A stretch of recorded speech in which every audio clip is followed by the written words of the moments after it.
Hello everyone, my self Shyam और आप सभी का मेरे इस प्लेटफॉर्म पे स्वागत है। दोस्तों, आज हम लोग बात करने वाले हैं प्लांट न्यूट्रिएंट्स के बारे में, यानी कि पादप पोषक तत्व क्या होते हैं। पादप पोषक तत्व और इनका प्लांट की लाइफ में क्या यूज है, इन सब चीज़ों के बारे में आज बात करेंगे और साथ ही साथ इनकी मोबिलिटी के बारे में हम लोग बात करने वाले हैं। ओके, तो फर्स्ट ऑफ ऑल चलते हैं अपनी पहले तो प्लांट न्यूट्रिएंट की डिफिनीशन पे। क्या होती है डिफिनीशन न्यूट्रिएंट की, यानी कि न्यूट्रिएंट होते क्या है। तो आपके न्यूट्रिएंट देखो होते हैं ऐसे केमिकल कंपाउंड जो प्लांट के द्वारा एब्जॉर्ब किए जाते हैं for the plant growth and metabolic activity. Okay, यानी कि ऐसे ऐसे केमिकल कंपाउंड होते हैं न्यूट्रिएंट, जो कि एक ऐसे केमिकल कंपाउंड होते हैं जो प्लांट्स के द्वारा अब्जॉर्ब किए जा रहे हैं, मतलब ग्रहण किए जा रहे हैं for the plant growth and metabolic activity. तो क्या हम लोग प्लांट्स को आयन बोल सकते हैं? जी हाँ, प्लांट्स को हम लोग बोल सकते हैं क्या? Inorganic ion. क्या बोल सकते हैं? Inorganic ion. इनऑर्गेनिक आयन और आयन, यानी कि इनऑर्गेनिक आयन तो बोल ही सकते हैं। साथ ही साथ ही कितने दो प्रकार के होते हैं आयन। आयन दो प्रकार के होते हैं, एक पे तो आपका पॉजिटिव चार्ज होता है, दूसरे पे आपका निगेटिव चार्ज होता है। कैसा? एक पे तो आपका पॉजिटिव चार्ज होता है और दूसरे पे निगेटिव चार्ज होता है। ठीक है, अब बात करेंगे न्यूट्रिएंट्स, यानी कि जो आपका पोषक तत्व। पोषक तत्व तो प्लांट को तो जरूरत ही है, साथ साथ हम लोगों को ह्यूमन को भी जरूरत होता है। यानी कि हम लोग अपने पोषक तत्व कैसे पूरे कर रहे हैं, यानी कि वेज, जो वेज खाने वाले होंगे वो अपना वेज यानी कि वेजिटेबल से पूरे कर रहे होंगे, नॉन वेज वाले नॉन वेज खा के पूरे करते हैं। ऐसे प्लांट्स को अपनी लाइफ साइकिल को पूरा करने के लिए न्यूट्रिएंट की आवश्यकता होती है, जो कि एक केमिकल कंपाउंड होते हैं। ओके, नेक्स्ट है मिनरल्स। क्या होते हैं मिनरल्स? मिनरल्स आपके रॉक यानी कि चट्टानों में पाए जाते हैं, चट्टानों या सॉइल से पाए जाते हैं, जो कि प्लांट्स की ग्रोथ में हेल्प करते हैं, जो कि न्यूट्रिएंट को रिलीज करते हैं। उन्हें हम लोग क्या बोल देते हैं? मिनरल्स बोल देते हैं। Okay, minerals nutrient, those nutrient which plant taken from the rock and soil is mineral nutrient। यानी कि ऐसे मतलब न्यूट्रिएंट है जिन्हें पौधे किससे ले रहे हैं? सॉइल से ले रहे हैं या फिर रॉक से ले रहे हैं। और क्या मतलब मुझे मिनरल से क्या मिलते हैं? न्यूट्रिएंट मिलते हैं। ओके, नेक्स्ट हम लोग बात करने वाले हैं जो आपके मिनरल्स न्यूट्रिएंट, यानी कि जो आपके न्यूट्रिएंट होते हैं। मिनरल्स न्यूट्रिएंट एक होता है आपका नॉन मिनरल्स न्यूट्रिएंट। तो आराम से सुनना है कि जो आपके नॉन मिनरल न्यूट्रिएंट्स होते हैं वे आपके हवा और पानी के द्वारा एब्जॉर्ब किए जाते हैं।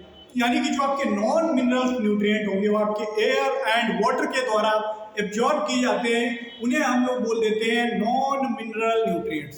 इसमें आपका आ जाता है CHO, यानी कि CHO का मतलब कार्बन, हाइड्रोजन एंड ऑक्सीजन, और इन्हीं तीनों से मिल करके 96% पूरा प्लांट इन्हीं तीनों से मिलकर बना हुआ होता है, और इन्हीं को हम लोग बोल देते हैं बेसिक एलिमेंट। ओके, नेक्स्ट इसमें कह रहा है कि non mineral nutrient, those nutrient which plant take from air and water is non mineral nutrient. यानी कि नॉन मिनरल न्यूट्रिएंट की आपकी संख्या कितनी हुई? तो नॉन मिनरल न्यूट्रिएंट की संख्या हो गई 3, और जबकि एसेंशियल न्यूट्रिएंट कितने होते हैं? एसेंशियल न्यूट्रिएंट की संख्या जो आपकी होती है वो आपकी होती है 17। तो जब नॉन मिनरल न्यूट्रिएंट्स आपके 3 हो गए तो आपके मिनरल न्यूट्रिएंट्स कितने बचे? नंबर ऑफ 14, यानी कि इनके मिनरल न्यूट्रिएंट के नंबर कितने होंगे? 14। ओके, उसके बाद हम लोग बात कर रहे हैं पोषक तत्व। जो आपके आवश्यक पोषक तत्व है वो आपके कितने हैं? 17। ओके, 17 को लास्ट में जो आप पहले तो 16 थे, लास्ट में जो 17वां जोड़ा गया है वो आपका है निकिल, और इसको जोड़ा है ब्राउन एट ऑल ने। ओके, नेक्स्ट हम लोग बात करने वाले हैं इसका जो क्लासिफिकेशन कर रहे हैं। तो जो बेसिक न्यूट्रिएंट है उसमें उस कैटेगरी में आपका आ जाता है CHO, यानी कि carbon, hydrogen and oxygen. Okay, next आपका आ जाता है मेजर में। मेजर में आपके आ जाते हैं 2 कैटेगरी में डिवाइड किया गया है, एक आता है primary nutrient, next is secondary nutrient. Primary nutrient में आपका आ जाता है नाइट्रोजन, फास्फोरस एंड पोटास, जबकि सेकेंडरी में आपका आ जाता है CAMGF, CaMgS, यानी कि कैल्शियम, मैग्नीशियम एंड सल्फर। उसके बाद जितने भी बचे हुए होते हैं वो माइनर कैटेगरी में रखे जाते हैं, जैसे कि copper, manganese, nickel, zinc, cobalt, ये सारे आपके न्यूट्रिएंट माइनर कैटेगरी में आते हैं। ओके, अब हम लोग नेक्स्ट बात करने वाले हैं नेक्स्ट स्लाइड में। इसमें कह रहा है टोटल मिनरल न्यूट्रिएंट, यानी कि जो आपके टोटल मिनरल न्यूट्रिएंट है वो आपके हैं 14, और जबकि नॉन मिनरल न्यूट्रिएंट मैंने आपको बताया है कितने होते हैं 3, यानी कि CHO, यानी कि कार्बन, ऑक्सीजन एंड हाइड्रोजन, ये आपके नॉन मिनरल न्यूट्रिएंट के अंतर्गत आते हैं। ओके, नेक्स्ट है टोटल एसेंशियल न्यूट्रिएंट अपने जो हैं 17 होते हैं, और कह रहा है कि element having mineral and non mineral nutrient, एक ऐसा एलिमेंट है जिसमें आपका mineral and non mineral nutrient पाया जाता है, वो आपका होता है नाइट्रोजन, यानी कि नाइट्रोजन आपका एक मिनरल और नॉन मिनरल दोनों कैटेगरी में आता है। ओके, नेक्स्ट है कह रहा है कि प्लांट, यानी कि जो पौधे होते हैं केवल आयन के ही फॉर्म में न्यूट्रिएंट को एब्जॉर्ब करते हैं, यानी कि जो प्लांट्स होते हैं किसी भी पोषक तत्व को आयन के ही रूप में, यानी कि इनऑर्गेनिक आयन के रूप में एब्जॉर्ब करते हैं। Okay, next is nutrition process. हम लोग इसको बात करेंगे, यानी कि क्या होती है न्यूट्रिएशन प्रोसेस, यानी कि क्या होती है पोषण प्रक्रिया। तो इसके लिए हम लोग आपको दिखाना चाहेंगे एक प्लांट्स है अपने पास, एक पौधा है, ये पौधा।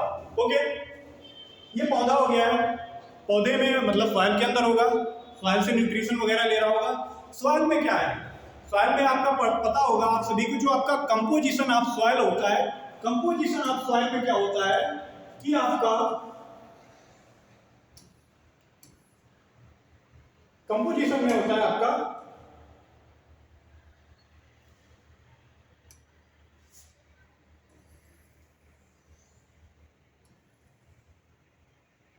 एक मिनट,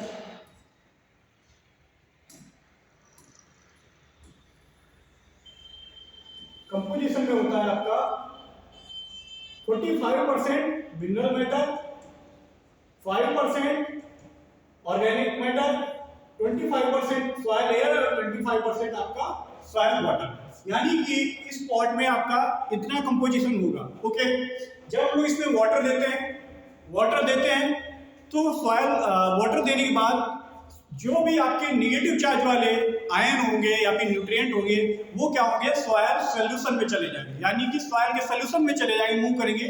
जब आपका वाटर एब्जॉर्ब किया जाएगा, पहली बार जब रूट हेयर यानी कि रूट के द्वारा वाटर को एब्जॉर्ब किया जाता है, उस प्रोसेस को कह देते हैं एब्जॉर्प्शन। ओके, नेक्स्ट ये जब आपका वाटर रूट के द्वारा एब्जॉर्ब कर लिया जाता है, डाउन टू अपवर्ड की तरफ आपका जब वाटर मूव करता है, यानी कि जब वाटर आपका नीचे से ऊपर की तरफ मूव करेगा, इस लीफ से इस लीफ की तरफ मूव करेगा, तब क्या आपके न्यूट्रिएंट मूव करेंगे या नहीं करेंगे? जी हाँ, करेंगे, यानी कि जो आपके न्यूट्रिएंट वगैरह मूव कर रहे हैं वाटर के साथ कर रहे हैं। तो इसमें क्या होगा कि जब आपका वाटर डाउन टू अपवर्ड, यानी कि जो लीफ होगी जो मतलब वाटर का मूवमेंट रहेगा वो आपका डाउन टू अपवर्ड रहेगा और साथ में right to left, left to right रहेगा। ओके, इसी प्रोसेस को कह देते हैं ट्रांसलोकेशन। जैसा कि इसमें लिखा हुआ है distribution of nutrient from down to upward, यानी कि जब न्यूट्रिएंट वगैरह यानी वाटर सॉइल सॉल्यूशन से लिया जाएगा तो डाउन से अपवर्ड यानी कि ऊपर की तरफ आएगा और लीफ में इस लीफ से उस लीफ में जाएगा, तो उसको हम लोग राइट टू लेफ्ट भी बोल सकते हैं। जब आपका न्यूट्रिएंट इन पत्तियों में यानी कि यहाँ पे आ गया है, उसके बाद क्या पत्तियां आपकी इनऑर्गेनिक फॉर्म में जो न्यूट्रिएंट ली उनका यूज कर सकती हैं? नहीं कर सकती है। तो इनऑर्गेनिक फॉर्म से ऑर्गेनिक फॉर्म में कन्वर्ट करने को या फिर कन्वर्ट होने के प्रोसेस को हम लोग बोल देते हैं एसिमिलेशन, यानी कि जो इसके अंदर न्यूट्रिएंट आए होंगे इनऑर्गेनिक फॉर्म में, यानी कि जो नाइट्रेट आया होगा इनऑर्गेनिक फॉर्म में, क्योंकि प्लांट्स को रिक्वायर होती है किसकी? प्लांट्स को तो रिक्वायर है ऑर्गेनिक फॉर्म में, जैसे कि प्रोटीन, सेलुलोज, कार्बोहाइड्रेट, हेमीसेलुलोज, इनकी रिक्वायरमेंट होती है फूड के लिए, होती है कि नहीं होती? तो आपका इनऑर्गेनिक फॉर्म से ऑर्गेनिक फॉर्म में कन्वर्ट करने की प्रोसेस को हम लोग बोल देते हैं एसिमिलेशन। ओके, आशा है मुझे आप लोगों को समझ में आई होगी ये मेरी बात। ओके, नेक्स्ट है एसिमिलेशन। एसिमिलेशन को हिंदी में बोल देते हैं आत्मसत। आत्मसत का मतलब है मेटाबॉलिक ट्रांसफॉर्मेशन, यानी कि metabolic transformation of inorganic ion, यानी कि जो आपके इनऑर्गेनिक आयन है उनका ऑर्गेनिक कंपाउंड में बदलना ही आपका क्या कहलाता है, एसिमिलेशन। हिंदी वाले देख सकते हैं, अकार्बनिक आयन का कार्बनिक यौगिक में चयापचय परिवर्तन को आत्मसात कहते हैं। ओके, यानी कि जो न्यूट्रिएशन प्रोसेस है, फर्स्ट प्रोसेस इज एब्जॉर्प्शन, यानी कि आपका वाटर एब्जॉर्ब किया जाएगा और जो आपके सॉइल सॉल्यूशन में न्यूट्रिएंट वगैरह होंगे वो एब्जॉर्ब होंगे। उसके बाद ट्रांसलोकेशन, यानी कि वन डाउन टू अपवर्ड, उसके बाद जो आपके न्यूट्रिएंट पहुंचे होंगे इनऑर्गेनिक फॉर्म में, उनको ऑर्गेनिक फॉर्म में कन्वर्ट करना आपका क्या कहला रहा है, एसिमिलेशन। ओके,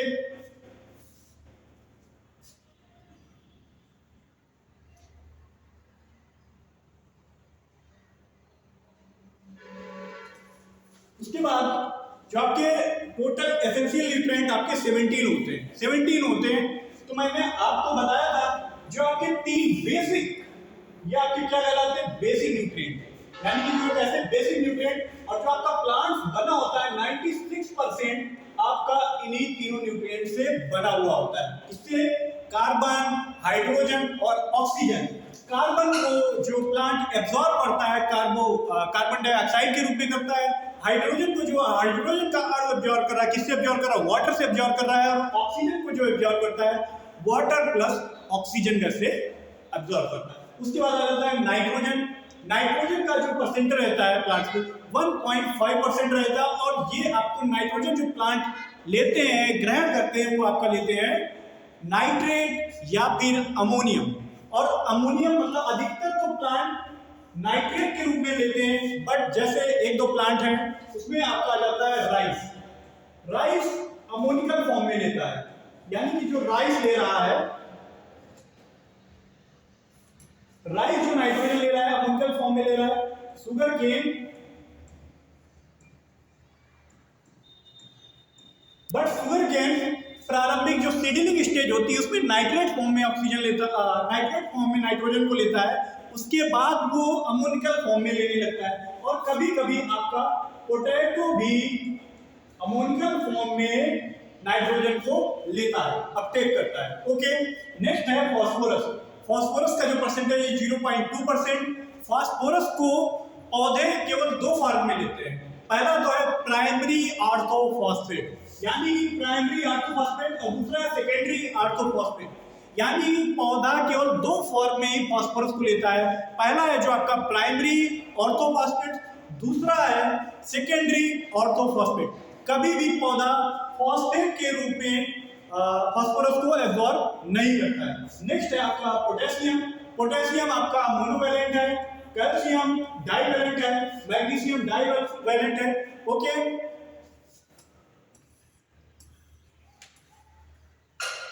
नेक्स्ट है Fe, यानी कि माइनर न्यूट्रिएंट।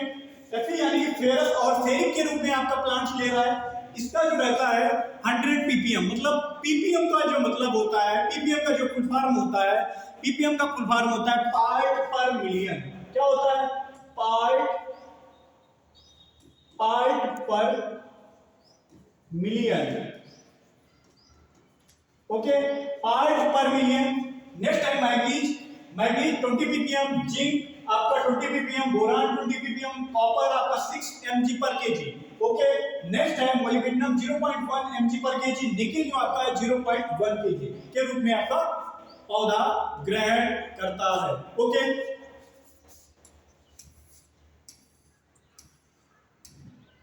नेक्स्ट हम बात करें न्यूट्रिएंट अपटेक मैकेनिज्म। तो आपका न्यूट्रिएंट जो अपटेक मैकेनिज्म है, पौधे जो आपके न्यूट्रिएंट को एब्जॉर्ब कर रहे हैं वो आपका रूट एंड लीफ के द्वारा वो एब्जॉर्ब कर लेते हैं। ओके, पौधे जो भी आपका न्यूट्रिएंट एब्जॉर्ब कर रहे हैं, रूट और लीफ के द्वारा, दोनों के द्वारा एब्जॉर्ब कर रहे हैं। वैसे तो 2 प्रकार से आपका न्यूट्रिएंट का एब्जॉर्प्शन होता है। एक तो होता है आपका पैसिव एब्जॉर्प्शन, दूसरा होता है एक्टिव एब्जॉर्प्शन। पैसिव एब्जॉर्प्शन में जो भी आपका न्यूट्रिएंट का एब्जॉर्प्शन होता है वो आपका ट्रांसपीरेशन के थ्रू होता है, यानी कि ट्रांसपीरेशन के थ्रू जो भी आपका एब्जॉर्प्शन हो रहा है, यानी कि कह रहा है यहाँ पे by transpiration without use of energy, यानी कि पैसिव एब्जॉर्प्शन में कोई भी आपकी एनर्जी या फिर कोई भी एनर्जी नहीं लगती है, इसीलिए इसको हम लोग पैसिव एब्जॉर्प्शन करें। एक्टिव एब्जॉर्प्शन में आपकी एनर्जी का यूज होता है, एनर्जी लगती है, तो इसको हम लोग बोल देते हैं एक्टिव एब्जॉर्प्शन। ये आपका जो पोर्शन है वो आपका प्लांट फिजियोलॉजी का है, तो इसको प्लांट फिजियोलॉजी में पढ़ाया जाएगा। हम लोग चलते हैं आगे। नेक्स्ट है transport of nutrient to root surface, यानी कि हम लोग बात करने वाले हैं transport of nutrient root surface. Okay,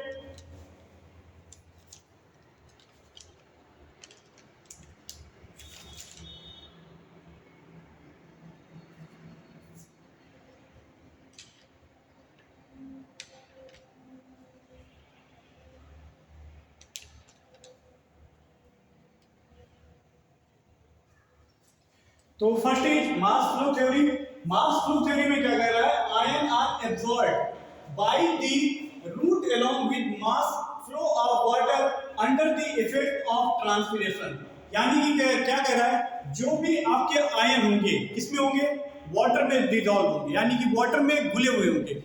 water में जो भी आपके मतलब कि सॉइल सॉल्यूशन में आपके आयन होंगे वो किसमें होंगे, डिसॉल्व होंगे, वाटर में घुले होंगे, और वो किसके द्वारा एब्जॉर्ब किए जा रहे होंगे, रूट के द्वारा। तो जिधर आपका मास फ्लो हो रहा होगा किसका, वाटर का, यानी कि जिधर आपका वाटर मूव कर रहा होगा, मतलब रूट साइड भग रहा होगा, तो आपके न्यूट्रिएंट किधर जाएंगे, रूट की तरफ जाएंगे। अगर वो नीचे जा रहे हैं तो लीच कर जाएंगे। इसीलिए कह रहा है कि इन ion are absorb by the root, यानी कि आयन जो आपके एब्जॉर्ब किए जा रहे हैं किसके द्वारा, रूट के द्वारा, क्योंकि आपके जो आयंस हैं, न्यूट्रिएंट्स हैं, वो किसमें है, आपके वाटर में है, उसी में डिसॉल्व है। तो जिधर आपका वाटर मूव करेगा उधर ही आपके आयन मूव करते हैं। इसी प्रोसेस को हम लोग कह देते हैं mass flow theory. Okay, ion are absorbed by the root along with the mass of water under the effect of transpiration, यानी कि जब ट्रांसपिरेशन होगा, जो ट्रांसपिरेशन प्रोसेस होती रहती है, तो बराबर आपके वाटर को रिक्वायरमेंट होती है। जब वाटर को रिक्वायरमेंट होगी, रूट वाटर को एब्सॉर्ब करेगा, तो वाटर के साथ आपके डिसॉल्व होकर के न्यूट्रिएंट भी प्लांट के अंदर जाते हैं, और इसी को हम लोग बोल देते हैं mass flow theory. Okay, next है डिफ्यूजन थ्योरी। डिफ्यूजन थ्योरी में क्या होता है कि आप लोगों ने पहले हम लोग बता दे रहे हैं आपको डिफ्यूजन की परिभाषा क्या होती है, डिफिनीशन ऑफ डिफ्यूजन। जैसे कि the movement of particles, the movement of molecules, कुछ भी बोल सकते हैं, the movement of molecules higher concentration to lower concentration is known as diffusion. यानी कि कोई भी अणु, कोई भी पार्टिकल जब हायर कंसंट्रेशन से लोअर कंसंट्रेशन की तरफ मूव करता है, तब आपका क्या कहलाता है, डिफ्यूजन। जैसे कि प्लांट्स के केस में आपका क्या हो जाता है कि मान लेते हैं पौधे से रूट की दूरी पे कुछ ज्यादा मात्रा, जो ज्यादा कंसंट्रेशन में न्यूट्रिएंट वगैरह इकट्ठा है, और पौधे की रूट के पास न्यूट्रिएंट कुछ कम मात्रा, यानी कि लोअर कंसंट्रेशन में, यानी कि पौधे ने एब्जॉर्ब कर लिए, तो यहाँ की कंसंट्रेशन यानी कि कम है। तो यहाँ हायर कंसंट्रेशन से लोअर कंसंट्रेशन की तरफ न्यूट्रिएंट का मूव कर जाना क्या कहलाता है, आपका है डिफ्यूजन कहलाता है। क्या कहलाता है, डिफ्यूजन कहलाता है। जैसे कि आप लोग देखते होंगे, एग्जाम्पल के लिए परफ्यूम होता है, परफ्यूम कमरे की एक साइड में डाली जाती है, उसके बाद परफ्यूम जो है आपकी धीरे धीरे पूरे कमरे में फैल जाती है, उसी को हम लोग बोल देते हैं डिफ्यूजन। ठीक है, नेक्स्ट है रूट इंटरसेप्शन। रूट इंटरसेप्शन में क्या होता है, रूट इंटरसेप्शन में यानी कि जो न्यूट्रिएंट आपके सॉइल कोलाइड्स में नहीं होते, जैसे कि अब यहाँ पे जो न्यूट्रिएंट जैसे आपके सॉइल सॉल्यूशन में नहीं है, वो किससे, मतलब कि जो पॉजिटिव चार्ज वाले होंगे वो क्ले कोलाइड्स के साथ कॉम्प्लेक्स बना लेते हैं, मतलब जुड़ जाते हैं। तो क्ले कोलाइड्स के साथ कॉम्प्लेक्स बनाने के साथ यहाँ पे जैसे कि कैल्शियम वगैरह होता है, जो आपके क्ले कोलाइड्स के साथ कैल्शियम मतलब कॉम्प्लेक्स अच्छे से बना लेता है, तो क्या होता है कि जो रूट वगैरह होती है डायरेक्ट क्ले कोलाइड्स यानी कि पास आ जाती है, तो आकर के न्यूट्रिएंट ले लेती है, उसी को हम लोग बोल देते हैं रूट इंटरसेप्शन। यानी कि यहाँ पे क्ले पार्टिकल्स हैं, क्ले कोलाइड्स हैं, और इसी के ऊपर आपके टाइटली मतलब आपके कैल्शियम के जो भी न्यूट्रिएंट वगैरह होंगे वो टाइटली जुड़े हुए यानी कि पकड़े हुए हैं क्ले कोलाइड्स, तब रूट इंटरसेप्शन होता है, उसके बाद वो आपकी न्यूट्रिएंट ले लेती है। तो यहाँ पे कह रहा है क्लोज कांटेक्ट बिटवीन, यानी कि क्या कह रहा है, close contact between root surface and soil colloids. यानी कि किनके बीच कांटेक्ट हो रहा है, रूट सरफेस एंड का सॉइल कोलाइड्स के बीच आपका जो कांटेक्ट हो रहा है उसी को हम लोग बोल देते हैं रूट इंटरसेप्शन। ओके, साथ ही साथ एक और चीज लिख लेना कि जो सॉइल कोलाइड्स या फिर क्ले कोलाइड्स का पार्टिकल साइज होता है वो आपका होता है less than 0.001 mm। Okay, Hindi वाले लिख लें, हिंदी में क्या कह रहा है, द्रव्यमान प्रभाव सिद्धांत, यानी कि जब आपके प्लांट्स में वाष्पोत्सर्जन होगा, वाष्पोत्सर्जन के प्रभाव में जल के बड़े प्रभाव के साथ जड़ द्वारा आयनों का अवशोषण किया जाता है, उदाहरण के लिए नाइट्रोजन, मैग्नीशियम एंड क्लोरीन। यानी कि जब भी आपके प्लांट्स का वाष्पोत्सर्जन होगा तो क्या वाष्पोत्सर्जन की प्रोसेस जब ही चलेगी जब आपके सॉइल में वाटर होगा, पानी होगा, और जब आपकी सॉइल में वाटर होगा तो सॉइल में क्या होगा कि आपके न्यूट्रिएंट्स वगैरह भी डिसॉल्व होंगे, तो वाटर के साथ आपके न्यूट्रिएंट वगैरह भी मूव करेंगे, करेंगे कि नहीं करेंगे, करेंगे। इसी को हम लोग बोल देते हैं मास फ्लो थ्योरी और हिंदी में बोल देते हैं द्रव्यमान प्रभाव सिद्धांत। ओके, नेक्स्ट है डिफ्यूजन थ्योरी यानी कि विसरण सिद्धांत। विसरण सिद्धांत में सीधा सीधा याद रखना है, जब भी कोई भी मॉलिक्यूल्स हायर कंसंट्रेशन से लोअर कंसंट्रेशन की तरफ मूव कर रहा है तो उसको बोल देते हैं डिफ्यूजन। यहां पे कह रहा है सांद्रता प्रवणता के जवाब में पोषक तत्वों को जड़ की सतह पर पहुंचना। जब पोषक तत्व एक क्षेत्र की तुलना में दूसरे क्षेत्र में अधिक सांद्रता में पाए जाते हैं तो यह फास्फोरस, पोटेशियम और Fe के परिवहन के लिए महत्वपूर्ण है। ओके, नेक्स्ट है संपर्क यानी कि जड़ अवरोधक, रूट इंटरसेप्शन। रूट इंटरसेप्शन में क्या है, जड़ की सतह और मिट्टी के कोलाइड्स के बीच, यानी कि जो आपकी जड़ यानी कि प्लांट्स की जड़, ये जड़ आ गई। अब जो आपके सॉइल में कोलाइड्स पाए जाएंगे, ये कोलाइड्स पाए जा रहे हैं, अब कोलाइड्स में ही आपके कैल्शियम वगैरह होते हैं, यानी कि पॉजिटिव चार्ज है और क्ले कोलाइड्स आपके नेगेटिव चार्ज के होते हैं, तो ये आपके संबंध बना लेते हैं, अच्छे से मतलब कॉम्प्लेक्स बना लेते हैं।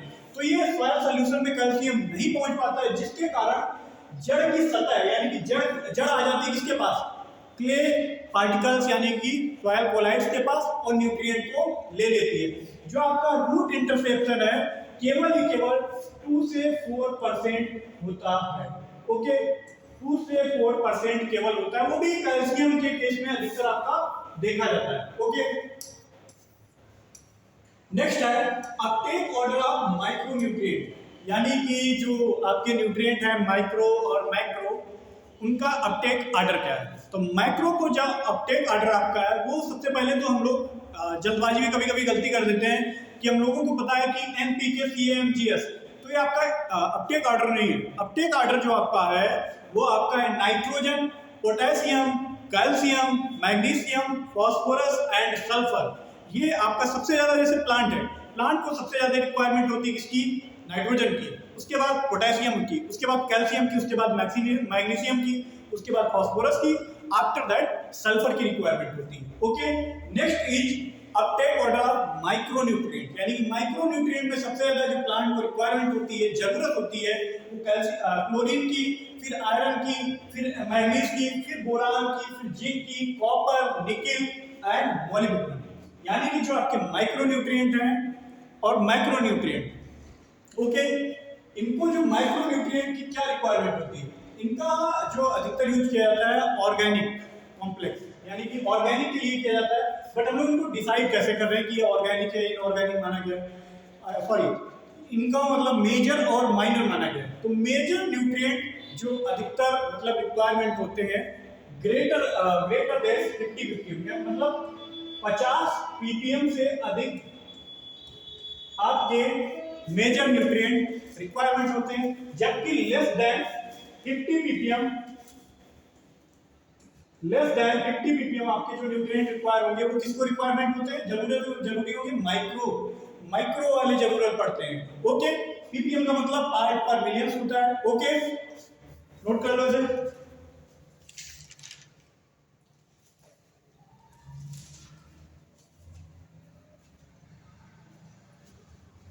इसको हम लोग एक प्रकार से और भी बोल सकते हैं, यानी कि 1 kg ड्राई मैटर में 1 kg ड्राई मैटर में आपका 50 mg इस न्यूट्रिएंट का पाया जाना। 50 mg से मतलब कम न्यूट्रिएंट इसका पाया जाना और 50 mg ज्यादा उसका पाया जाना। ओके, 1 kg ड्राई मैटर, यानी कि जो आपका क्रॉप होगी, फसल होगी, उसके 1 kg ड्राई मैटर में इसका 50 mg मतलब ड्राई वो पाया जाना, मतलब उसका पार्ट पाया जाना। ओके, नेक्स्ट हम लोग बात करने वाले हैं criteria for essentiality of plant nutrient. तो क्राइटेरिया सबसे पहले हम लोग लिखते हैं कि इसको दिया किसने था। जो क्राइटेरिया दी थी एसेंशियल न्यूट्रिएंट, आपके नंबर आप कितने हैं, 17 है। ओके, सबसे पहले ये लिखते हैं। उसके बाद इसको गिवन बाय, इसको दिया किसने था। तो जो आपकी क्राइटेरिया जो उसने दी गई थी वो given by Arnon and Stout. और कब दिया था, 1939। ओके, और इसको रिफाइंड किया गया था 1954 में। यानी कि जो क्राइटेरिया ये दी गई है एसेंशियल प्लांट न्यूट्रिएंट की, ये दी तो गई थी 1939 में, जबकि इसको रिफाइंड किया गया था 1954 में, वो भी किसके द्वारा, अर्नोन के द्वारा। डिफाइंड कब किया गया, 1954 में, और डिफाइंड कब किया गया, 1954 में। ओके, अब जो अपने न्यूट्रिएंट्स 17 दिए गए, क्या क्राइटेरिया रखी गई होगी कि इनको एसेंशियल माना गया है, कुछ तो क्राइटेरिया बनाई गई होगी, बनाई गई। तो पहला क्राइटेरिया क्या कह रहा है कि a plant can not completed its life cycle. क्या कह रहा है, a plant can not completed life cycle in this absence of element. यानी कि जो 17 न्यूट्रिएंट डिसाइड किए गए हैं, अगर उसमें से किसी एक भी न्यूट्रिएंट की डिफिशियंसी हो जाती है तो पौधा अपनी लाइफ साइकिल कंप्लीट नहीं कर पाएगा। पहला तो क्राइटेरिया है, ठीक। यानी कि जो 17 न्यूट्रिएंट आपके एसेंशियल रखे गए, अगर उसमें से किसी की भी मतलब डिफिशियंसी है, अगर नहीं मतलब प्लांट्स को मिल पा रहा, तो पौधा अपनी लाइफ साइकिल नहीं कंप्लीट कर पाएगा, पहली चीज। नेक्स्ट है, हिंदी में कह रहा है कि तत्व का अनुपस्थित में पौधा अपना जीवन चक्र नहीं पूरा कर सकता। लाइफ साइकिल का मतलब होता है कि पहले फार्मर क्या करता है, सीड बोता है। यानी कि हम लोग पहले क्या बोलते हैं, सीड बोते हैं। फिर उसके बाद आती है वेजिटेटिव स्टेज। कौन सी, वेजिटेटिव स्टेज। नेक्स्ट है रिप्रोडक्टिव। फिर जाके अपने को सीड मिलता है, ग्रेन मिलता है। इसी को हम लोग बोल देते हैं लाइफ साइकिल प्लांट की। बोल सकते हैं कि नहीं बोल सकते, बोल सकते हैं। नेक्स्ट जो आपकी क्राइटेरिया है, the action of element must be specific. यानी कि जो आपका एलिमेंट का है वो हर न्यूट्रिएंट का एक्शन एक अलग अलग निर्धारित किया गया कि वो न्यूट्रिएंट, उसकी डिफिशियंसी मतलब उसका वो अलग वर्क है, दूसरे न्यूट्रिएंट का एक अलग वर्क है, सबका एक अलग अलग एक्शन है, ठीक। With no other element being the above completely substitute. यानी कि कोई भी दूसरे एलिमेंट का सब्स्टिट्यूशन नहीं है, यानी कि कोई भी दूसरे एलिमेंट को सब्स्टिट्यूट नहीं कर सकता। जो एलिमेंट है उसका वही कार्य पूरा कर सकता है, एक ये क्राइटेरिया मानी जाती है। बट इसमें कुछ एक्सेप्शन यानी कि अपवाद आ गए। अपवाद में क्या क्या है आपका, अपवाद में आ जाता है कि मोलिब्डेनम का एक सब्स्टिट्यूशन है, molybdenum can be replaced with vanadium. यानी कि जो आपका मोलिब्डेनम है वो आपका वेनेडियम के द्वारा रिप्लेस किया जा रहा है। तभी कैसे क्राइटेरिया बोल रहा है, ठीक। पोटेशियम, सोडियम और रुबिडियम के द्वारा आपका रिप्लेस कर दिया जा रहा है। इसी प्रकार क्लोरीन आपका ब्रोमीन के द्वारा रिप्लेस किया जा रहा है, और उसी हिसाब से कैल्शियम आपका स्कैंडियम के द्वारा, स्ट्रोनियम के द्वारा आपका रिप्लेस कर दिया जाता है। तो ये तो दूसरा वाला क्राइटेरिया मान ही नहीं रहा कि ये एसेंशियल है, माना जा रहा है। क्यों, क्योंकि ये जो वेनेडियम है वो आपका मोलिब्डेनम के सम फंक्शन, पूरे कंप्लीटली फंक्शन को नहीं कर पाता है, पूरा नहीं कर पाता। यानी कि ये जो है सम फंक्शन को कंप्लीट करता है, यानी कि किसको, सम फंक्शन। ये जो वेनेडियम है वो मोलिब्डेनम के सब फंक्शन को पूरा कर पाएगा, कंप्लीट कर पाएगा, पूरे फंक्शन को नहीं कर पाएगा। ओके, उसी हिसाब से सोडियम एंड रुबिडियम पोटेशियम के सम फंक्शन को ही कंप्लीट करेगा, ब्रोमीन क्लोरीन के सम फंक्शन को ही वो मतलब चल कर पाएगा, स्ट्रोनियम जो आपका है कैल्शियम के सम फंक्शन को ही पूरा कर पाएगा। ओके, ठीक। नेक्स्ट जो है आपका नेक्स्ट है आपका, कह रहा है कि plant nutrient directly involve in metabolism in plant, मतलब कि जो प्लांट न्यूट्रिएंट है डायरेक्टली इन्वॉल्व है किसमें, मेटाबॉलिज्म ऑफ प्लांट, यानी कि मेटाबॉलिज्म ऑफ प्लांट, यानी कि वो जो न्यूट्रिएंट है किसी कंपाउंड को या फिर बना रहे होंगे या फिर तोड़ रहे होंगे। जो एलिमेंट है वो डायरेक्टली किसी ना किसी कंपाउंड को बना रहे होंगे या फिर तोड़ रहे होंगे, इसीलिए उनको एसेंशियल कैटेगरी के अंतर्गत रखा गया है। ठीक है, ओके। अब चलते हैं आगे। Classification on the basis of mobility of nutrient in this soil. तो हम लोग mobility in soil and mobility in plant, तो पहले तो हम लोग बात कर लेते हैं मोबिलिटी इन सॉइल की। ठीक, तो सॉइल के लिए हमें लेना पड़ेगा एक पीपीटी, जो अपने पास यहां खाली पड़ी हुई है।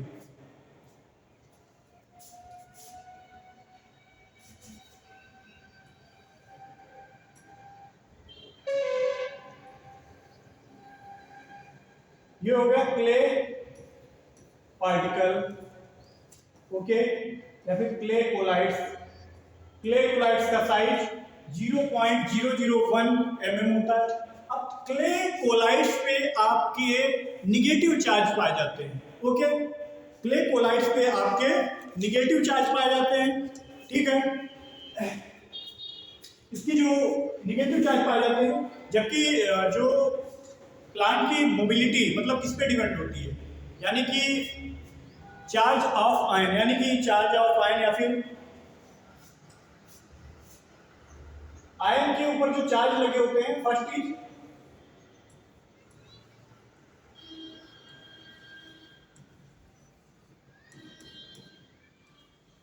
यानी कि जो चार्ज पाए जाते हैं आयन के ऊपर, देखते होंगे आप लोग पॉजिटिव या फिर निगेटिव चार्ज पाए जाते हैं। Okay, next is reactivity. Reactivity of ion, यानी कि आयन की रिएक्टिविटी कैसी है सॉइल में, उस पर आधारित होता है। ठीक, हम लोग एक एग्जाम्पल लिए ले रहे हैं। एग्जाम्पल में जैसे कि आपका नाइट्रेट,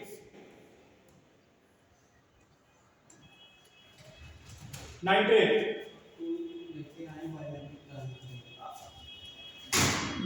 ठीक है, नाइट्रेट में क्या होता है कि निगेटिव चार्ज है। तो मैं आप लोगों से एक बात ये पूछना चाह रहा हूं कि नाइट्रेट में जो आपका निगेटिव चार्ज है, उसमें निगेटिव चार्ज है, तो निगेटिव चार्ज निगेटिव आपस में अट्रैक्शन करेंगे या फिर रिपल्सन करेंगे। तो निगेटिव चार्ज आपस में क्या करेंगे, रिपल्सन करेंगे। रिपल्सन का मतलब होता है दूर हटाना, दूर हटाएंगे आपस में। जब ये रिपल्सन करेंगे तो रिपल्सन होकर के जो न्यूट्रिएंट है वो आपके कहां चले जाएंगे, सॉइल सॉल्यूशन में चले जाएंगे, यानी कि जो आपका सॉइल सॉल्यूशन होता है उसमें घूमते रहेंगे। यानी कि निगेटिव चार्ज वाले कभी भी आपस में कॉम्प्लेक्स नहीं बनाते, आपस में नहीं जुड़ते। तो यानी कि जो निगेटिव चार्ज वाले हैं वो आपस में नहीं जुड़ते हैं, रिपल्सन करते हैं। तो कहां पे चले जाते हैं, सॉइल सॉल्यूशन में चले जाते हैं। तब जब सॉइल सॉल्यूशन में चले जाते हैं, और एक और चीज नोट करके लिख लेना आप लोगों को है कि जो न्यूट्रिएंट आपके सॉइल सॉल्यूशन में पाए जाते हैं वही पौधे के द्वारा एब्जॉर्ब किए जाते हैं। यानी कि जो न्यूट्रिएंट आपके सॉइल सॉल्यूशन में पाए जाते हैं वही पौधे के द्वारा एब्जॉर्ब किए जाते हैं। ओके, तो ये सॉइल सॉल्यूशन में चलेगा और प्लांट मतलब जब वाटर का अपटेक करेगा तो प्लांट के वाटर अपटेक के साथ ही आपके न्यूट्रिएंट भी प्लांट्स में चले जाते हैं। तो यानी कि जिन भी न्यूट्रिएंट पे निगेटिव चार्ज होंगे यानी कि एनायन चार्ज होंगे वो आपके सॉइल सॉल्यूशन में मूव करेंगे और आपकी हाईली मोबाइल यानी कि सॉइल में हाईली मोबाइल होंगे कि नहीं, यानी कि जो आपके पॉजिटिव वाले चार्ज होंगे वो क्या कर देंगे, क्ले कॉम्प्लेक्स बना लेंगे, क्ले के साथ कॉम्प्लेक्स बना लेंगे। यानी कि जैसे आपने मान लो कैल्शियम का ले लेंगे, तो कैल्शियम कैसा है, कैल्शियम आपका पॉजिटिव चार्ज है, पॉजिटिव है ना, कैटायन है। तो कैटायन और जब आपका एनायन आपस में मिलेंगे यानी कि क्ले पार्टिकल मिलेंगे तो आप वो क्या बना लेंगे, टाइटली कॉम्प्लेक्स बना लेंगे, आपस में जुड़ जाएंगे। तो क्या जब जुड़ जाएंगे तो न्यूट्रिएंट क्या आपके सॉइल सॉल्यूशन में जा पाएंगे, नहीं जा पाएंगे। और जब तक आपके न्यूट्रिएंट सॉइल सॉल्यूशन में नहीं पहुंचेंगे तब तक प्लांट उनको एब्जॉर्ब नहीं कर पाएगा। Okay,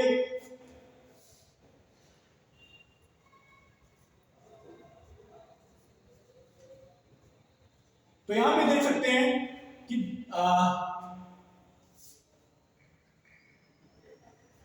the nutrients are highly soluble, यानी कि कैसे सॉल्युबल है, यानी कि जो आपका सॉल्युबल है, घुलनशील है, but and they are not absorb on the clay complex, ये क्ले कॉम्प्लेक्स के साथ एब्जॉर्ब नहीं किए जाते, यानी कि जो भी निगेटिव चार्ज इनके ऊपर होगा वो क्ले कॉम्प्लेक्स के साथ एब्जॉर्ब नहीं होंगे, बॉन्ड नहीं बनाएंगे, नहीं जुड़ेंगे। इतना आपको याद रखना है, यानी कि नाइट्रेट जो भी आपके हैं निगेटिव चार्ज वाले हैं, क्लोरीन ये वगैरह, ये कैसे हैं, निगेटिव चार्ज वाले, जबकि इसमें आपको एक पॉजिटिव चार्ज वाला भी दिख रहा होगा, मैग्नीज। तो इसमें आपको याद रखना है, क्योंकि जो आपकी मैग्नीज होता है, मैंने आपको बताया था कि चार्ज ऑफ आयन या फिर reactivity of ion in soil, तो मैग्नीज की रिएक्टिविटी आपकी सॉइल में कम होती है, इसीलिए आपके ये सॉइल में मोबाइल होते हैं। जिसकी रिएक्टिविटी जितनी कम होगी उतने ही ज्यादा वो सॉइल में मोबाइल होते हैं। ओके, मोबाइल का मतलब होता है गतिशील, इतना याद रखना। नेक्स्ट है less mobile nutrient. Less mobile में क्या आ जाएगा, they are soluble but they are absorbed on clay complex, यानी सॉल्युबल तो है बट साथ साथ ये किसके साथ कॉम्प्लेक्स बना ले रहे हैं, क्ले के साथ कॉम्प्लेक्स बना रहे हैं। So their mobility is reduce, so their mobility is reduce, इसकी मोबिलिटी कम हो जाती है, इसलिए आपके ये लेस मोबाइल है। इसमें जितने भी आपको आयन दिख रहे होंगे पॉजिटिव चार्ज वाले दिख रहे होंगे, याद रखना है अपने को, यानी कि जितने भी चार्ज दिख रहे होंगे पॉजिटिव चार्ज वाले दिख रहे होंगे, जैसे कि आपको अमोनिया दिख रहा होगा, पोटेशियम दिख रहा है, कैल्शियम दिख रहा है, मैग्नीशियम दिख रहा है, कॉपर दिख रहा है, ये कैसे पॉजिटिव चार्ज वाले हैं, तो आपके लेस मोबाइल है। Okay, next is immobile nutrient. तो इमोबाइल में आप लोगों ने जैसा कि पढ़ा होगा, एक फास्फोरस होता है सॉइल में और एक आपका जिंक होता है। इमोबाइल में क्या होता है कि इनकी रिएक्टिविटी सॉइल में ज्यादा होती है, रिएक्टिविटी ज्यादा होने के कारण ये आपके क्ले कॉम्प्लेक्स के साथ टाइटली जुड़ जाते हैं। जैसे कि सॉइल, जैसे कि एसिडिक, ये एसिडिक सॉइल में जैसे कि अगर फास्फोरस और जिंक को अप्लाई किया जाता है तो आपका एसिडिक सॉइल में सबसे ज्यादा आपका पाया जाता है Fe, और Fe के साथ एक कॉम्प्लेक्स बना लेते हैं, रिएक्टिविटी ज्यादा होने का। एल्युमिनियम पाया जाता है तो एल्युमिनियम के साथ रिएक्टिविटी करके मतलब जुड़ जाते हैं, छूटते ही अलग ही नहीं होते हैं, जिसके कारण ये न्यूट्रिएंट नहीं मिल पाते हैं, इसलिए इमोबाइल न्यूट्रिएंट आपके सॉइल में होते हैं। इसमें क्या करें, nutrient are highly reactive and get fix in this soil, ये आपके जितने न्यूट्रिएंट ज्यादा हाईली रिएक्टिव होंगे वो इतनी जल्दी सॉइल में फिक्स हो जाएंगे, मतलब टूटेंगे नहीं, जब तक सॉइल टूटेंगे नहीं, न्यूट्रिएंट टूटेंगे नहीं, सॉल्यूशन में नहीं आएंगे, तब तक कैसे प्लांट को मिलेंगे। ओके, इसमें आपका आ जाता है प्राइमरी ऑर्थोफॉस्फेट, सेकेंडरी ऑर्थोफॉस्फेट, एनजी। ओके, मोबिलिटी इन सॉइल मैंने आपको बताई गया। नेक्स्ट आ जाते हैं मोबिलिटी इन प्लांट, यानी कि प्लांट में मोबिलिटी कैसी है। सॉइल की अलग मोबिलिटी होती है और प्लांट की अलग मोबिलिटी होती है। तो प्लांट की, जैसे कि हम लोग ये प्लांट बना लेते हैं,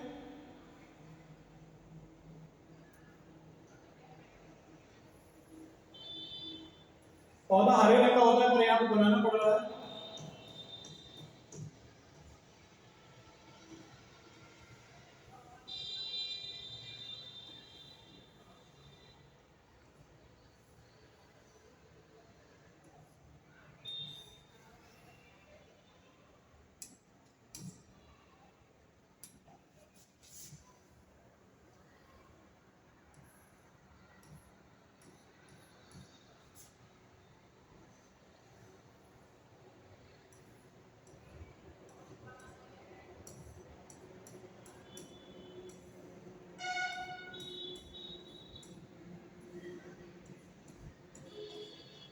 ठीक, इसमें क्या होता है कि जो न्यूट्रिएंट, वह न्यूट्रिएंट जितने ज्यादा मतलब कि प्लांट में रीलोकेटेड या फिर मतलब कि रीलोकेशन यानी कि जितनी जल्दी बदल देते हैं वो उतने ही ज्यादा प्लांट में मतलब एक्टिव होते हैं। इसमें क्या होता है आपका कि जो प्लांट्स जितनी ज्यादा री ट्रांसलोकेशन हो जाता है और रीडिस्ट्रीब्यूशन, यानी कि जैसे मैंने यहाँ पे न्यूट्रिएंट वगैरह अप्लाई किया, यानी कि यहाँ पे मैंने नाइट्रोजन अप्लाई किया, तो नाइट्रोजन प्लांट रूट एयर यानी कि रूट के द्वारा एब्जॉर्ब की जाएगी, उसके बाद प्लांट की इस पत्ती में पहुंचेगी, उसके बाद प्लांट्स की इस पत्ती में पहुंचेगी। फिर क्या है कि कभी ना कभी तो प्लांट्स में उस एरिया में नाइट्रोजन की कमी होगी, यानी कि प्लांट की बराबर बराबर मात्रा में तो नाइट्रोजन मिल नहीं पाएगी, कभी ना कभी तो कमी होगी। तो यानी कि जब री ट्रांसलोकेशन और रीडिस्ट्रीब्यूशन का मतलब होता है कि इस पत्ती से जहां पे जरूरत है, रिक्वायरमेंट है, वहां पे नाइट्रोजन का पहुंचना। जैसे कि अब मुझे नाइट्रोजन की रिक्वायरमेंट जैसे कि यहां तक हो गई, यहां तक तो नाइट्रोजन पहुंच चुकी है पत्तियों में। अब क्या है कि नई पत्तियां ऊपर निकल रही है, जब ऊपर निकल रही है वो नीचे बची ही नहीं नाइट्रोजन है। जब नीचे नाइट्रोजन आपकी बची नहीं है और ऊपर अब नई पत्तियां निकल रही है, अब उनको ऊपर नाइट्रोजन की रिक्वायरमेंट है, तो नाइट्रोजन कहां से जाएगी? री ट्रांसलोकेशन एंड रीडिस्ट्रीब्यूशन। तो यहाँ की नाइट्रोजन कहां पहुंच जाएगी? यहाँ पहुंच जाएगी, यहाँ पहुंच जाएगी और यहाँ की आपकी नाइट्रोजन यहाँ पहुंच जाएगी। इसी प्रोसेस को कह देते हैं री ट्रांसलोकेशन एंड रीडिस्ट्रीब्यूशन। जिस मतलब न्यूट्रिएंट की ज्यादा एबिलिटी होगी वो प्लांट में ज्यादा हाईली मोबाइल होंगे, और जिनकी एबिलिटी कम होगी वो आपके इमोबाइल होंगे। इमोबाइल में आप लोगों ने सुना होगा, जैसे कि इमोबाइल में आ जाता है आपका कैल्शियम और बोरान, यानी कि कैल्शियम और बोरान जहां पहुंच जाते हैं वहीं रहते हैं। यानी कि कैल्शियम और बोरान अगर आपके जिन पत्तियों में है और अगर ऊपर के पौधों में जरूरत होगी, यानी कि ऊपर के प्लांट्स के लिए जरूरत होगी, तो आपके इनमें आपका री ट्रांसलोकेशन एंड रीडिस्ट्रीब्यूशन नहीं होता है। ओके, अब हम लोग बात करेंगे इसमें जैसे कि वेरी मोबाइल में nitrogen, phosphorus, molybdenum and potassium. Okay, next है मॉडरेटली मोबाइल में जिंक आ जाता है, लेस मोबाइल में सल्फर, आयरन, मैग्नीज, कॉपर, और जबकि इमोबाइल में आपका बोरान एंड कैल्शियम आ जाता है। ओके, नेक्स्ट बात करेंगे कॉमन सिम्टम, यानी कि जो भी आपके सिम्टम, जब भी आपकी लीफ में डिफिशियंसी होगी तो सिम्टम कैसे दिखाई पड़ेंगे। तो पहले कुछ बात कर लेते हैं क्लोरोसिस के बारे में, यानी कि क्लोरोसिस किसे कहेंगे। तो पत्तियां किनके कारण आपकी हरी होती है?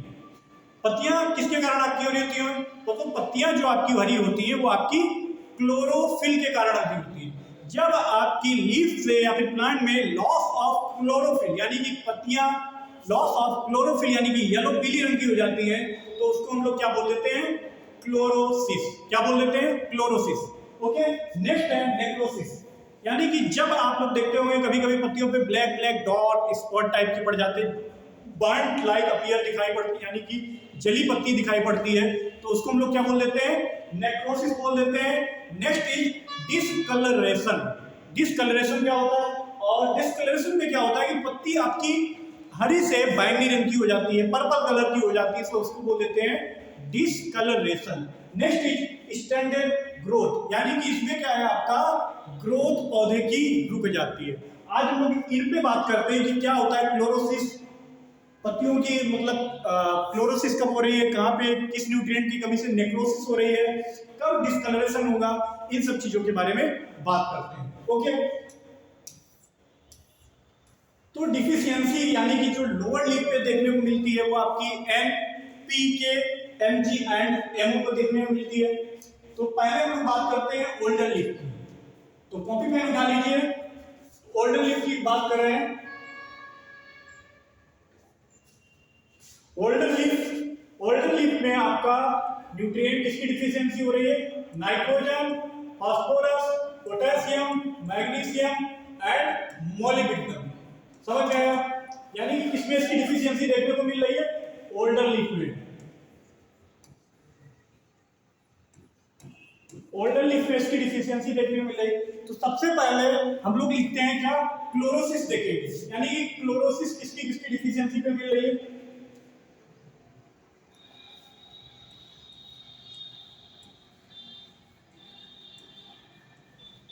क्लोरोसिस हेडिंग डाल लेते हैं क्लोरोसिस।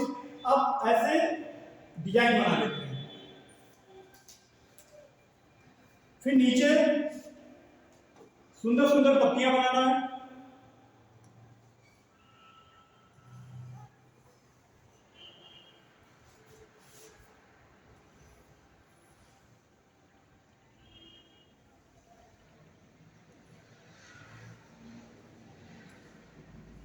बोर्ड हरा होने के कारण पत्तियां हरी दिख नहीं पा रही साफ साफ है।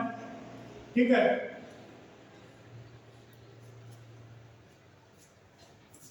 इसमें क्या, जब आपकी लोअर लीफ यानी कि निचली पत्तियां पूरी तरीके से पीली हो जाती है, यानी कि बेस पूरी पत्ती पीली हो जाए, यानी कि पूरी लीफ, यानी कि जो आपकी लीफ है वो कैसी हो जाए, पूरी पीली पड़ जाए। जब आपकी निचली पत्तियां पूरी पीली पड़ जाए, यानी कि बेस वगैरह सब पीली हो जाए, तब आपकी पत्ती यानी कि तब आपके प्लांट्स में नाइट्रोजन की डिफिशियंसी होती है। किसकी डिफिशियंसी होती है, नाइट्रोजन की डिफिशियंसी होती है। ओके, जब आपकी लोअर लीफ पूरी तरीके से पीली हो जाए, तब आपकी किसकी डिफिशियंसी होती है, नाइट्रोजन की डिफिशियंसी होती है। और इसी को हम लोग बोल देते हैं जनरल क्लोरोसिस। क्या बोल देते हैं, जनरल क्लोरोसिस। ओके, नेक्स्ट बात करते हैं, जब अपनी लीफ के वेन्स जो आपकी सिराएं हैं, उनको छोड़ करके बाकी पार्ट्स की पत्तियां जो आपकी पीली पड़ जाती हैं, तब आपके प्लांट्स में मैग्नीशियम की डिफिशियंसी होती है। किसकी डिफिशियंसी होती है, मैग्नीशियम की, यानी कि वेन्स जो आपकी सिराएं हैं वो आपकी पीली रंग की होती है, यानी कि वो कैसे पीली रंग की हो जाती है, वेन्स हरी रंग की रहती है, बाकी जितना इसके से वो आपका कैसा हो जाता है, पीला रंग का हो जाता है। तब आपकी प्लांट्स में मैग्नीशियम की डिफिशियंसी होती है। किसकी डिफिशियंसी होती है, मैग्नीशियम की डिफिशियंसी होती है। ओके, यानी कि यहाँ पे आपकी ग्रीन वेन्स, यानी कि जो आपकी वेन्स है वो कैसी है, वो आपकी ग्रीन है। इसको हम लोग बोल देते हैं इंटरवेनियल क्लोरोसिस। क्या बोल देते हैं, इंटरवेनियल क्लोरोसिस।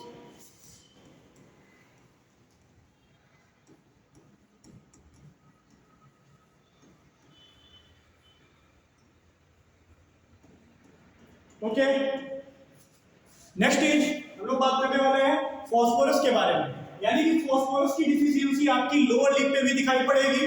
अब इसमें दिखाई क्या पड़ेगा, पहले हम लोग एक लीफ ले लेते हैं, यानी पत्ती बना लेते हैं। पत्ती अब की बार हम लोग ग्रीन कलर की नहीं बना रहे हैं, दिखाई ना पड़ने के कारण, तो पत्ती हम लोग बना ले रहे हैं, ऐसे पत्ती बना लेना। ये हो गई पत्ती। जब आपकी पत्ती ग्रीन से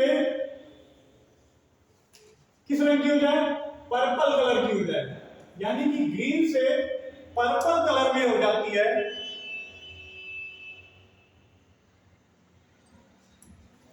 किससे,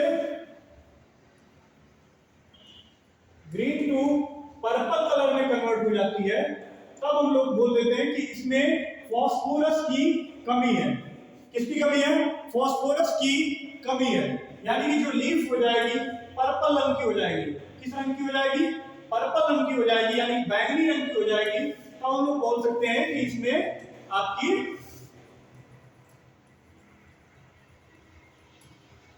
फास्फोरस की डिफिशियंसी है। किसकी डिफिशियंसी है, फास्फोरस की डिफिशियंसी है। और इसी को हम लोग बोल देते हैं डिस्कलरेशन। इसको फास्फोरस वाले में लिख लेना है, डिस्कलरेशन,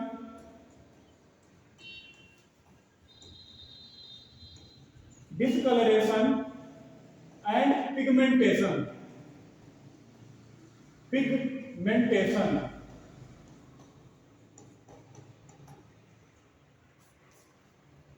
ओके, यानी कि जब आपकी निचली पत्ती पूरी तरह से पीली पड़ जाए, यानी कि पूरी पीली पड़ जाए, तब आपकी नाइट्रोजन की डिफिशियंसी होती है। जब आपकी निचली पत्तियों में वेन्स ग्रीन हो, यानी कि सिराएं जो होती पत्तियों में वो हरी रह जाए, बाकी पूरा पोर्शन आपका पीला हो जाए, तो उसमें मैग्नीशियम की डिफिशियंसी होती है। इसी को हम लोग बोल देते हैं इंटरवेनियल क्लोरोसिस। जब आपकी पत्ती हरी से कैसी हो जाए, बैंगनी यानी पर्पल रंग की हो जाती है। अधिकतर आप लोग देखते होंगे मस्टर्ड के खेत में, सरसों, मस्टर्ड या फिर अमरूद, गुआवा में देखे होंगे, गुआवा में आपकी पत्ती पर्पल रंग की हो जाती है, तो उसमें आपका फास्फोरस की डिफिशियंसी होती है। ओके, नेक्स्ट अब हम लोग बात कर लेते हैं इसी में किसकी, नेक्रोसिस, यानी कि नेक्रोसिस किसमें हो रहा है। तो नेक्रोसिस के लिए हम लोग लीफ बना ले रहे हैं। नेक्रोसिस अपने को देखने को मिलता है, हेडिंग डाल लेना आपके बाद, नेक्रोसिस।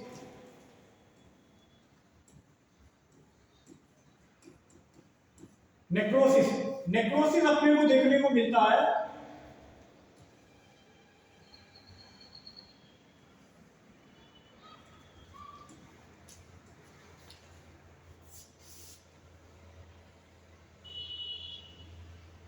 ऐसे लीफ बना लेना, नेक्रोसिस लिखना, इसमें आप इजीली से याद कर पाएंगे, अच्छे तरीके से कभी नहीं भूलेंगे।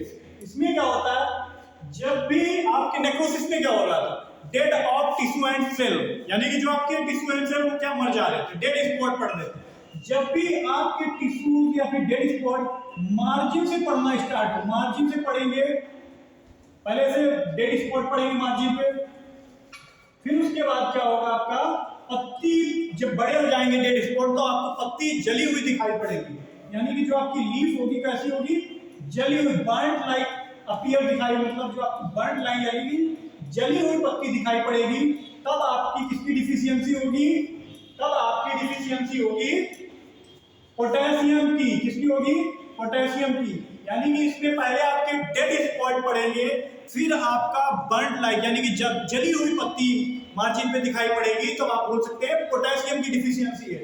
ओके, बट जब आपके सेंटर पोर्शन बीच में पड़े, लीफ के जो बीच में डेड स्पॉट बने, तब आपकी डिफिशियंसी होती है, किसकी होती है आपकी, तब आपकी डिफिशियंसी होती है मोलिब्डेनम की, किसकी होती है, मोलिब्डेनम की।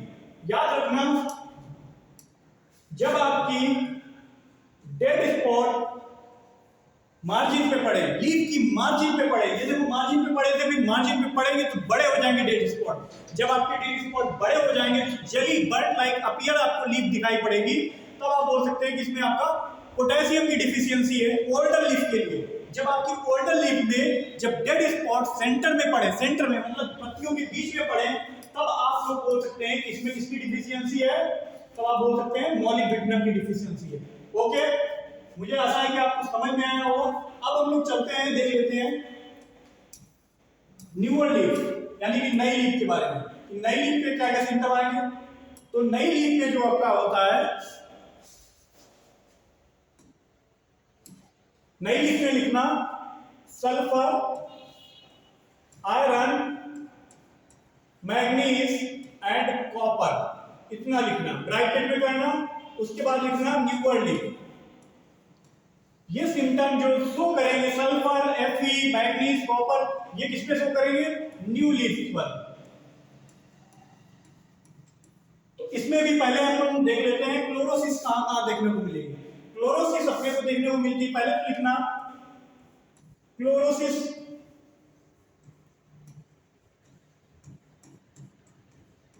ओके। क्लोरोसिस के लिए एक ऐसे निकाल लेना, लाइक एक ऐसे निकाल लेना। पहले लीफ बना लेते हैं,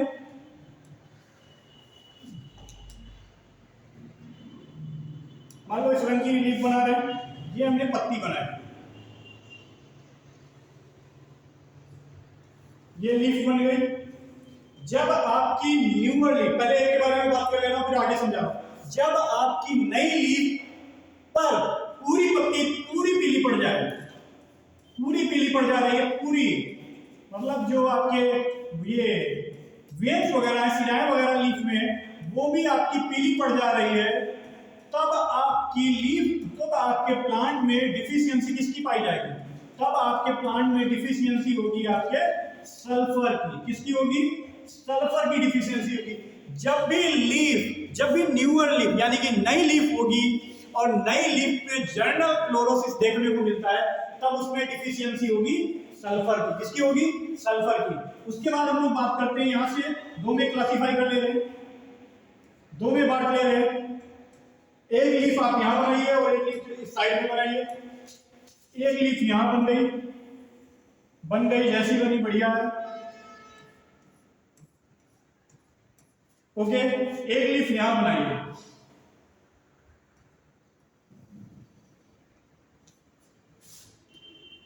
अब इसमें याद रखना, जब आपकी लीफ की मेन एंड स्मॉलर ग्रीन, जब आपकी नई लीफ की मेन एंड स्मॉलर वेन्स हरी रहती है, बाकी सारा पोर्शन येलो येलो हो जाए, यानी कि बाकी सारा पोर्शन पीला पड़ जाए, बाकी सारा पोर्शन पीला पड़ जाए, तब आपकी डिफिशियंसी होती है मैग्नीज की।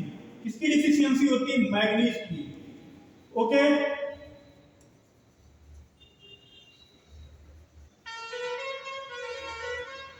यानी कि मेंस जो आपकी बड़ी बड़ी वेन्स मेन और स्मॉलर वेन्स होती हैं, उनके अलावा बाकी सारा पोर्शन पीला पीला पड़ जाए, यहां पे लिख दे रहा हूं, यानी कि mains and smaller vein, main and smaller, SMALLER, smaller veins कैसी रहती है? ग्रीन। बाकी सारा पोर्शन आपका कैसा हो जाता है? येलो रंग का। जब येलो अपीयर दिखाई देने लगे तो आप समझ जाना किसकी डिफिशियंसी है? मैग्नीशियम की है। किसकी है डिफिशियंसी? मैग्नीशियम की है। उसके बाद येलो येलो, यानी कि बाकी जो मेन वेन्स केवल ग्रीन है, यानी कि जो सेंटर वाली वेन्स होती है वो ग्रीन है, बाकी सारा पार्ट आपका येलो हो जाए, यानी कि स्मॉलर वेन्स भी आपकी येलो येलो दिखाई पड़ने लगे, तब आप लोगों को समझना है कि मेरे प्लांट्स में किसकी डिफिशियंसी है? Fe, यानी कि आयरन, यानी कि किसकी? लोहे की डिफिशियंसी है, Fe की डिफिशियंसी है। ओके, ठीक है। नेक्स्ट हम लोग बात कर ले रहे हैं, छूट गया इसमें है जिंक। बात कर ले रहे हैं किसकी? जिंक की बात कर रहे हैं। तो जिंक की डिफिशियंसी अपने को कहां देखने को मिलेगी? जिंक में आपका chlorosis and necrosis middle leaf पे देखने को मिलता है। बीच वाली जो पत्तियां होती हैं उसमें आपको क्लोरोसिस एंड नेक्रोसिस दोनों साथ में देखने को मिलता है। यानी कि जिंक की डिफिशियंसी से आपको क्लोरोसिस भी देखने को मिलेगा। क्या देखने को मिलेगा? क्लोरोसिस भी देखने को मिलेगा, और साथ ही साथ आपको क्या देखने को मिलेगा? नेक्रोसिस भी देखने को मिलेगा। तब आप समझ जाना कि इसमें जिंक की डिफिशियंसी है। यानी कि किसकी डिफिशियंसी हो जाएगी? जिंक की डिफिशियंसी से आपको क्लोरोसिस प्लस नेक्रोसिस दोनों देखने को मिलता है। यानी कि जिंक की डिफिशियंसी से याद रखना, लीफ में, मिडिल लीफ में क्लोरोसिस एंड नेक्रोसिस दोनों देखने को मिलता है। ओके, बना लो इसको।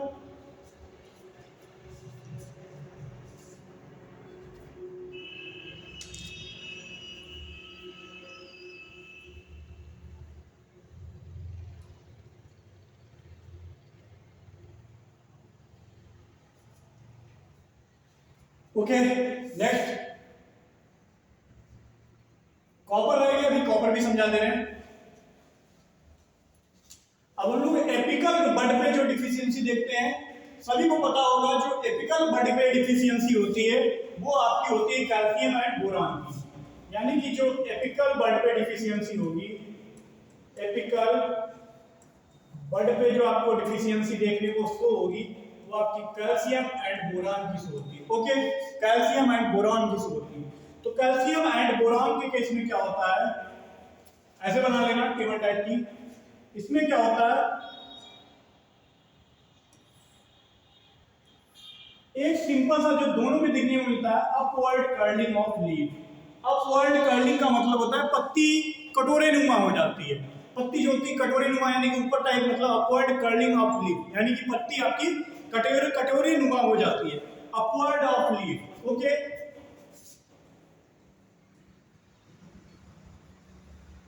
Upward of leaf. ओके, अब आपको क्लोरोसिस, यानी कि इसमें जो आपका कैल्शियम है, कैल्शियम में आप क्लोरोसिस,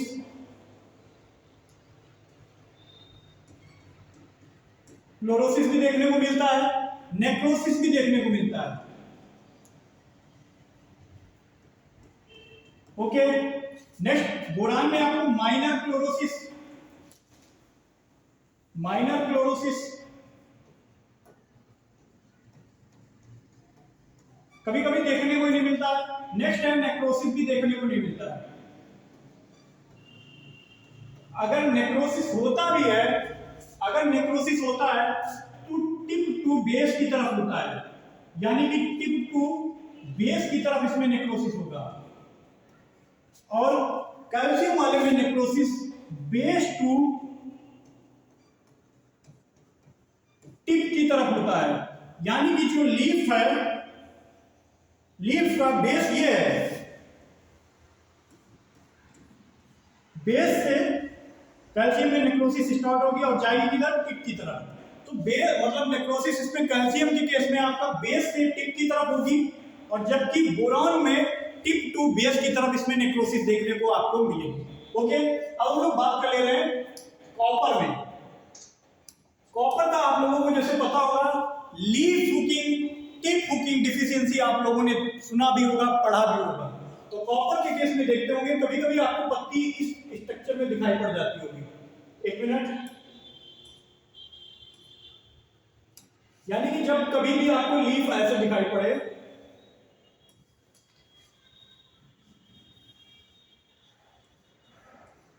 कभी कभी ऐसे दिखाई पड़ती है और इसके नीचे भी काफी सारी लीफ निकली हुई होती है। जब इनका ये टिप हुकिंग, यानी कि जब ऐसे घूम जाती है, इसको हम लोग बोल लेते हैं टिप हुकिंग, टिप अथवा leaf hooking. Hook like structure आपको दिखाई पड़ेगा, इसको हम लोग बोल लेते हैं टिप हुकिंग या फिर लीफ हुकिंग। तो ये आपकी किसकी डिफिशियंसी शो कर रहा है?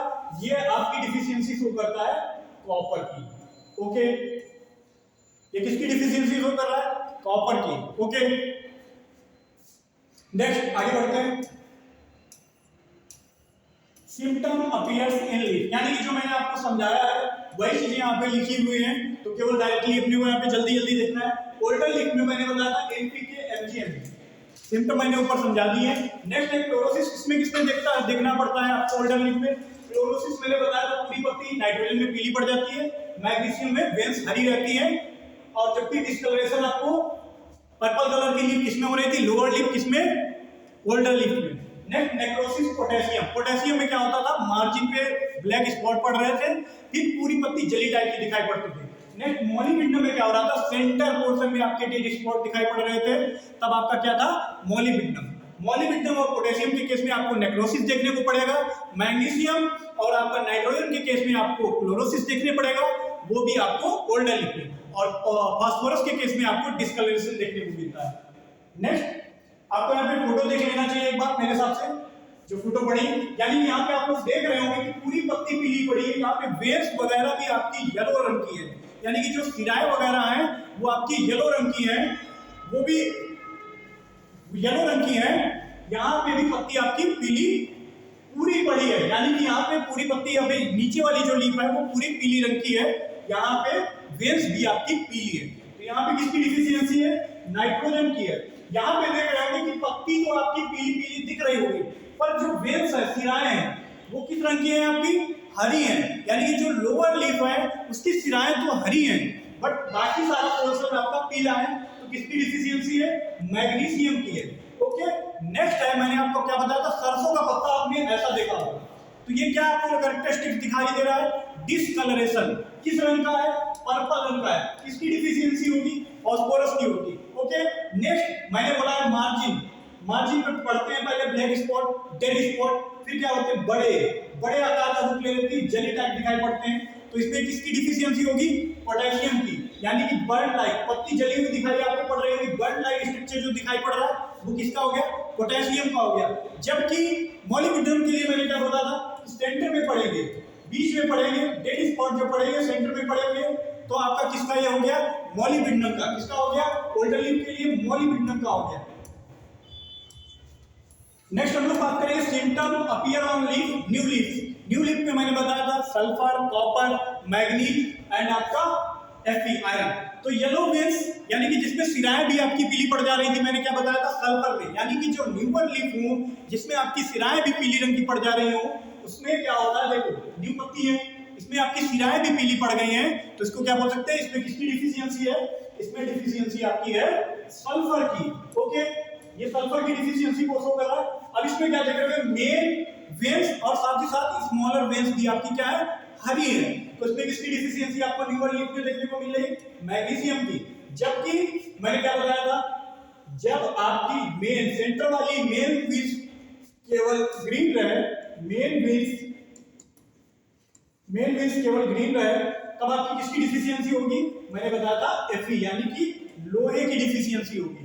Okay, next is symptom appear in leaf older and new leaf, यानी कि दोनों लीफ में जो सिम्टम दिखाई शो कर रहे होंगे, क्लोरोसिस एंड नेक्रोसिस मैंने आपको दोनों बताया था, दोनों शो होते हैं। किस पे शो होते हैं? और आपके पौधे की हाइट छोटी पड़ जाती है, वो आपके जिंक के लिए होते हैं। किसके लिए होते हैं? जिंक के लिए होते हैं। अब हम लोग बात करें सोर्स ऑफ प्लांट न्यूट्रिएंट, यानी कि प्लांट न्यूट्रिएंट के कहां से सोर्स है। तो न्यूट्रिएंट जैसे कि कार्बन, हवा से कार्बन डाइऑक्साइड यानी कि हवा एयर से ली जा रही है। ओके, नेक्स्ट है हाइड्रोजन कहां से लिया जा रहा है? हाइड्रोजन के अणु आपकी वाटर से, यानी कि H2O। हाइड्रोजन का अणु यहां से लिया जा रहा है, किससे? वाटर से लिया जा रहा है। ऑक्सीजन का एयर एंड वाटर से लिया जा रहा है, इसमें O2। नेक्स्ट है नाइट्रोजन आपकी एयर से भी ली जाती है और आपकी सॉइल से भी ली जाती है। जबकि फास्फोरस एपेटाइट, एपेटाइट आपका एक मिनरल होता है, जैसे कि आप मेरे हाथ में देख सकते हैं मिनरल्स हैं, यानी कि सेट ऑफ मिनरल्स। मिनरल्स के ही थ्रू आपके न्यूट्रिएंट वगैरह मिलते हैं, तो ये आपके मिनरल्स हैं।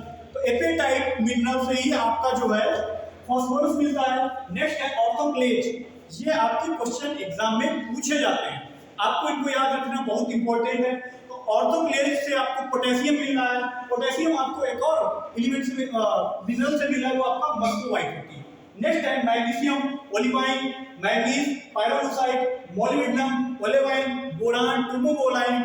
नेक्स्ट उसी हिसाब से कैल्शियम एंड मैग्नीशियम डोलोमाइट से प्राप्त होता है। नेक्स्ट लास्ट चीज जो आपका जिंक है, स्पेलेलाइट। ओके, आज की क्लास मुझे आशा है कि आप सभी लोगों को अच्छी लगी होगी, पसंद लगी होगी। अगर लेक्चर अच्छा लगा हो तो कृपया चैनल को लाइक एंड सब्सक्राइब करिए। जय हिंद, जय भारत।